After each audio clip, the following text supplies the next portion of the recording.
Бишкекские власти хотят победить пробки. Для этого они расширяют дороги и строят новые.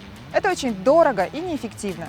Какой же рецепт есть для решения этой проблемы? С нами связался один из наших читателей и поделился своим мнением.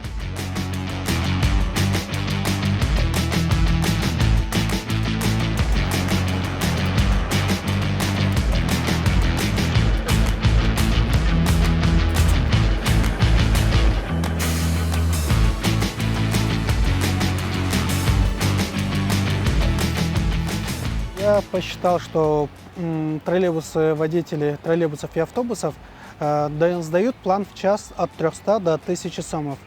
Я посчитал, что в нашем городе нужно 370 автобусов и троллейбусов.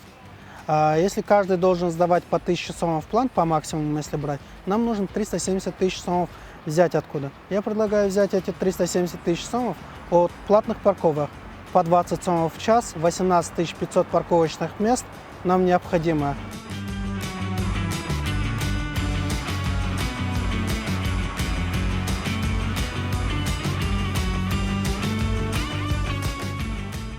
Новые условия приведут к тому, что все больше людей будет отказываться от автомобилей. Сэкономленные на этом деньги не смогут тратить на другие важные вещи. Но чтобы они пересели на общественный транспорт, он должен быть быстрым и удобным.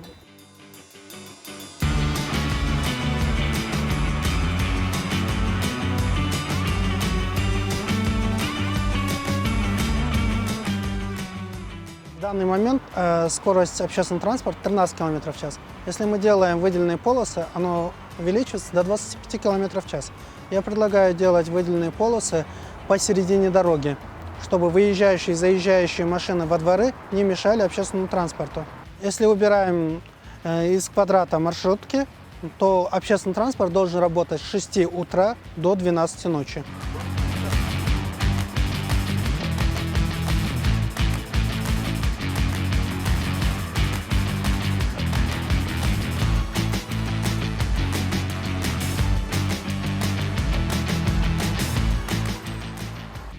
Хотят встретиться две девушки со своими детьми на колясках.